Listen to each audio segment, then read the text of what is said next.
Hello friends, പുതിയൊരു വീഡിയോയിലേക്ക് എല്ലാവർക്കും സ്വാഗതം.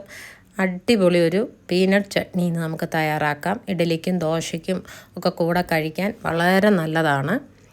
ഈ സമയം നിങ്ങൾ എൻ്റെ ചാനൽ ആദ്യമായിട്ടാണ് കാണുന്നതെങ്കിൽ ലൈക്ക് ചെയ്യാനും ഷെയർ ചെയ്യാനും സബ്സ്ക്രൈബ് ചെയ്യാനും കൂട്ടത്തിലുള്ള ബെല്ലൈക്കണും കൂടി ഒന്ന് ഇനേബിൾ ചെയ്തിടാനും വിട്ടുപോകരുത്.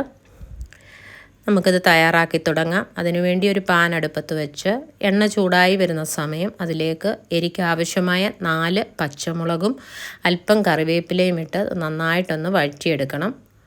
അതൊന്ന് വഴന്നു വരുന്ന സമയം 2 ടീസ്പൂൺ പൊട്ടുകടലയും 2 ടീസ്പൂൺ കപ്പലണ്ടിയും ചേർത്ത് ഒരു ഗോൾഡൻ കളറാകുന്നിടം വരെ അതും വഴറ്റിയെടുക്കാം.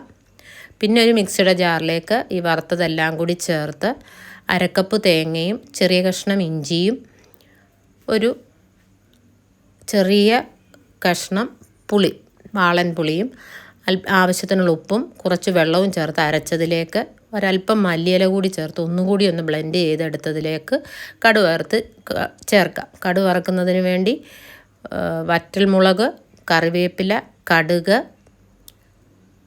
ഉഴുന്നുപരിപ്പ്, പിന്നെ ഒരല്പം കായപ്പൊടിയൂടെ ചേർത്ത് കഴിഞ്ഞാൽ അടിപൊളി സമ്മന്തി റെഡിയായി. അപ്പോൾ പുതിയൊരു വീഡിയോയുമായി കാണാം. അതുവരെയും ബൈ ബൈ.